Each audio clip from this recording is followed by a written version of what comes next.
Siang Mbak, silakan duduk, ada yang bisa dibantu Mbak? Ini Mbak, saya dari loket 6 diarahin ke sini untuk mengetahui cara penggunaan obat ini Mbak.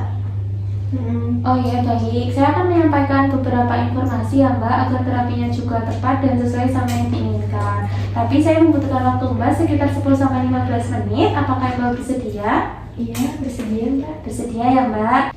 Ya, sebelum menyampaikan informasi terkait dengan cara penggunaannya dan juga informasi lainnya, perkenalkan terlebih dahulu ya Mbak, saya Adel selaku apoteker yang sedang bertugas pada siang hari ini. Sebelumnya saya akan menanyakan beberapa pertanyaan, tapi Mbak tidak perlu khawatir karena kerahasiaannya juga akan kami jamin. Untuk namanya sendiri Mbak? Saya Putri. Mbak Putri, untuk usianya Mbak berapa tahun? 28 Mbak. 28 tahun. Alamat tempat tinggalnya di mana Mbak? Jalan Tunjung Biru nomor 14. Baik, untuk nomor telepon yang bisa dihubungi? 087 860 981 605. Iya, tadi dari poliklinik mana ya Mbak? Klinik dalam Mbak. Klinik dalam. Sebelumnya apakah dokter sudah menjelaskan belum Mbak terkait dengan penyakit yang Mbak alami saat ini? Sudah, jadi dokter itu bilangnya saya diabetes tipe 1 begitu. Diabetes tipe 1. Apakah dokter sudah menjelaskan belum Mbak terkait dengan cara penggunaannya? Terus apa efek yang akan ada atau timbul setelah menggunakan obat ini dengan rutin? Belum ada sih itu Mbak, kalau efeknya bagaimana itu belum dijelasin. Belum. Untuk cara penggunaannya udah dijelaskan belum ya Mbak sama dokter? Tadi cuma sekilas gitu saja Mbak. Oh iya. Sebelumnya apakah Mbak sedang menjalani pengobatan tertentu? Tidak Mbak. Tidak, hanya ini saja. Ini. Berarti apakah sedang mengkonsumsi obat-obatan tertentu gitu Mbak? Tidak Mbak. Suplemen atau obat herbal? Tidak juga Mbak. Tidak juga. Untuk alerginya, apakah Mbak punya alergi obat? Tidak ada Mbak. Tidak ada. Alergi terhadap makanan atau sesuatu yang lain Mbak? Enggak ada juga. Enggak ada juga. Jadi hanya mengalami diabetes ini aja tanpa pengobatan terdahulu dan juga tidak ada alergi. Seperti itu ya Mbak? Oke baik. Jadi di sini saya menggunakan alat peraga ya Mbak. Mbaknya akan mendapatkan insulin. Namanya itu Novomix. Di dalamnya ini ada insulin aspart, di mana ini digunakan untuk menurunkan kadar gula darah dalam tubuh Mbak atau untuk mengobati kencing manis yang sedang Mbak alami. Kayak gitu. Nanti Mbak akan mendapat insulin pen dan juga jarum insulinnya. Nah, ini cara penggunaannya. Yang pertama, Mbak karena ini penyimpanannya sebelum digunakan disimpan di dalam lemari es. Jadi Mbak perlu menyesuaikan suhunya sampai kira-kira sama dengan suhu tubuh. Caranya dengan menggulung-gulungkan di antara kedua tangan seperti ini ya Mbak. Setelah kira-kira suhunya sama dengan jari-jari, maka sudah bisa digunakan. Cara penggunaannya yaitu dibuka terlebih dahulu tutup insulinnya. Kemudian nanti di jarumnya ini akan ada penutup kayak gini ya Mbak. Nah, penutupnya ini Mbaknya lepas terlebih dahulu. Kemudian ini jarumnya Mbaknya pasangkan ke insulin pennya seperti ini, diputar searah jarum jam. Setelah itu, setelah dirasa udah kencang, ini setelah itu nanti dapat dibuka Mbak kayak gini. Ini ada penutupnya lagi, dibuka dulu. Terus di jarumnya ada penutupnya lagi Mbak, sebelum digunakan dibuka terlebih dahulu juga kayak gini. Nah, untuk pemakaian pertama kali perlu dicek apakah alatnya ini bisa digunakan atau bekerja dengan baik atau tidak. Cara pengecekannya yang pertama bisa dilihat dari sini ya Mbak. Ini bisa dilihat kejernihan dari insulinnya. Di sini kalau misalnya udah jernih berarti bisa lanjut cara pengecekan kedua. Cara pengecekannya, nah ini sebelum digunakan sebaiknya ditutup terlebih dahulu ya Mbak jika belum siap digunakan. Caranya di bagian sini ada untuk mengatur dosisnya Mbak. Jadi ini sesuai dengan resep dokter, nanti Mbaknya menggunakannya 3 kali sehari sebelum makan gitu ya Mbak. Jadi sebelum makan pagi, sebelum makan siang, dan juga sebelum makan malam. Diaturnya 10 unit ya Mbak. Tapi untuk mengecek pertama kali alat ini diatur terlebih dahulu ke 2 unit. Nanti angka 2-nya harus sejajar dengan tanda panah ini ya Mbak. Nah setelah itu baru dibuka tutupnya dan dipencet terlebih dahulu Mbak. Di bagian bawah Mbaknya tekan dengan menggunakan ibu jari. Nah nanti akan terlihat gelembung yang keluar di sini.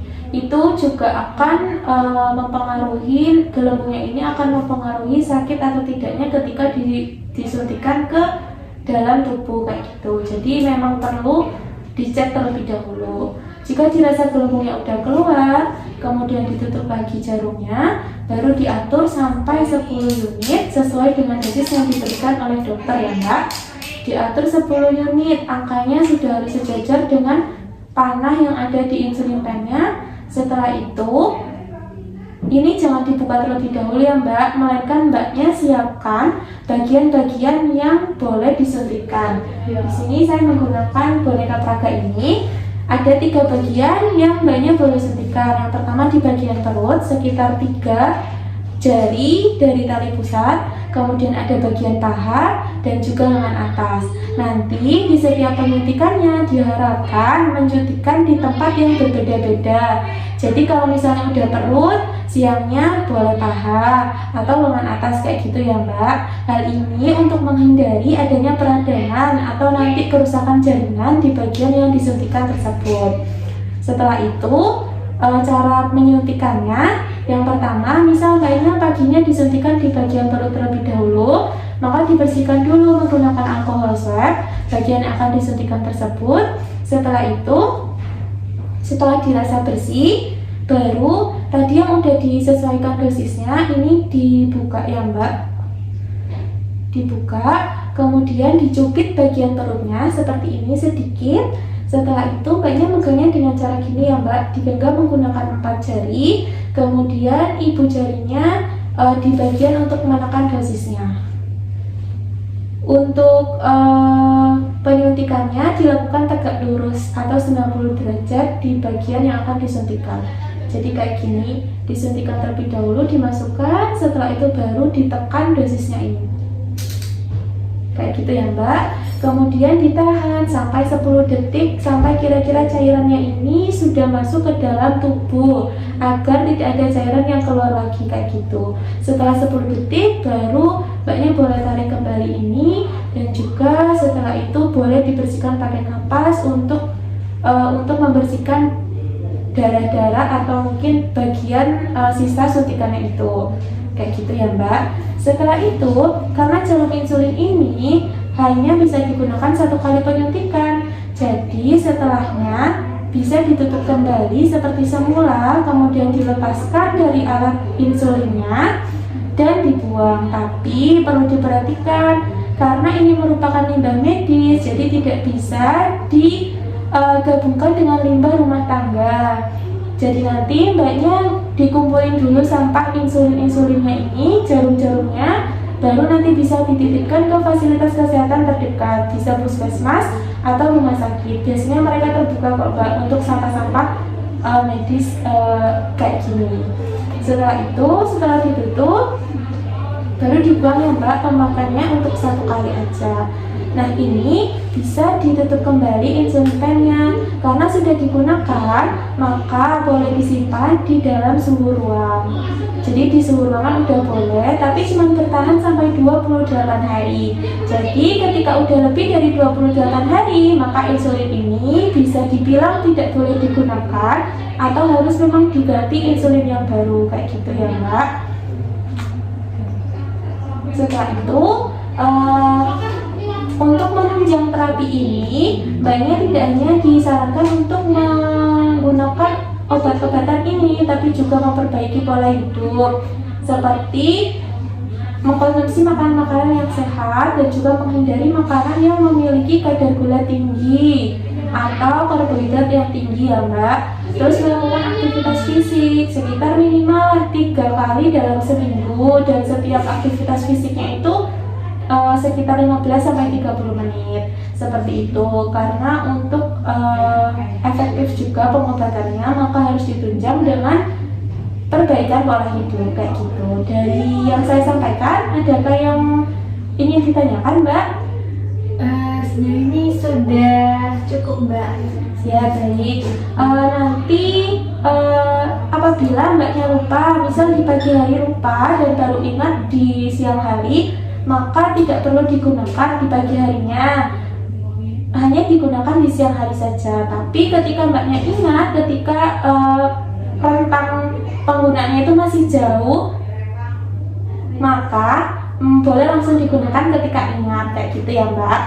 Terus ini nanti karena kadar gula dalam darahnya kan akan terkontrol, jadi lebih rendah gitu, maka ada efek sampingnya. Tapi Mbak tidak perlu khawatir karena efek samping ini tidak terjadi pada semua orang, melainkan hanya ke beberapa orang tergantung dengan respon tubuh masing-masing.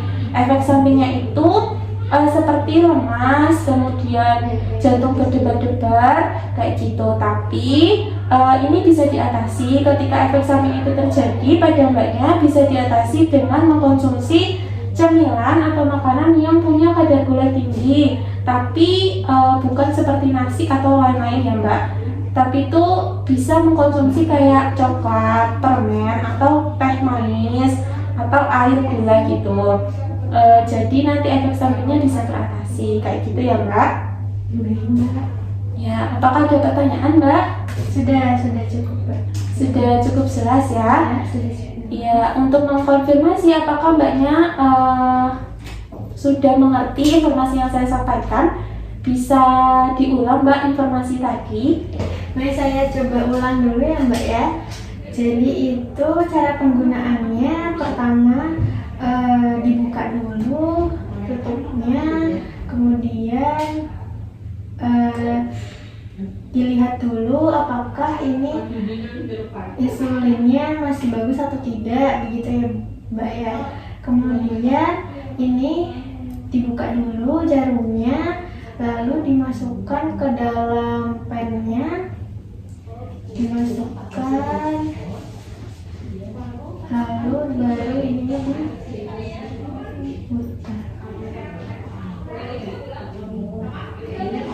Ya, Terus ini masih ada tutupnya lagi, ini dalamnya ada jarumnya. Terus diatur dosisnya, lalu dilihat ada gelembung atau enggak. ya, Kalau ada gelembung nanti dikeluarkan sedikit-sedikit gitu ya, Mbak ya. ya, betul. Terus, oh iya saya lupa digini dulu ya, Mbak ya. Ya, agar suhunya sama. Agar suhunya sama suhu tubuh. Terus setelah itu baru nanti disuntikan di 3 tempat yang berbeda. Paginya beda, siangnya beda, malamnya beda gitu ya, Mbak. Ya, betul. Terus nanti kalau misalnya di perut 3 jari dari pusat, terus nanti dicubit, dibuka dulu, terus disuntik gitu ya, Mbak. Ya. Suntik 90 derajat. Lalu selain menggunakan ini harus mengatur pola hidup juga, seperti berolahraga, aktivitas fisik, kemudian jauhi makanan yang karbohidratnya tinggi. Terus nanti bisa jadi efek sampingnya itu lemas begitu ya, Mbak ya. Nanti diatasinya makan permen saja begitu ya, Mbak. Atau coklat juga bisa. Oke. Terus penggunaannya 3 kali sehari ya, Mbak. Oh, iya, Pagi, siang, sama malam sebelum makan. makan. Ya, sudah betul. Sepertinya Mbak udah paham dan juga udah benar cara penggunaannya tadi. Ada lagi, Mbak, yang ingin ditanyakan? Sudah, Mbak, Sudah cukup jelas ya, Mbak. Ini nanti kalau misal ada pertanyaan lanjutan atau mungkin terjadi efek yang tidak diinginkan, bisa langsung menghubungi saya di kontak ini ya, Mbak. Mbak. Ya, terima kasih, Mbak. Terima kasih, Semoga sehat selalu ya, Mbak. Terima kasih, Mbak. Mari. Ya.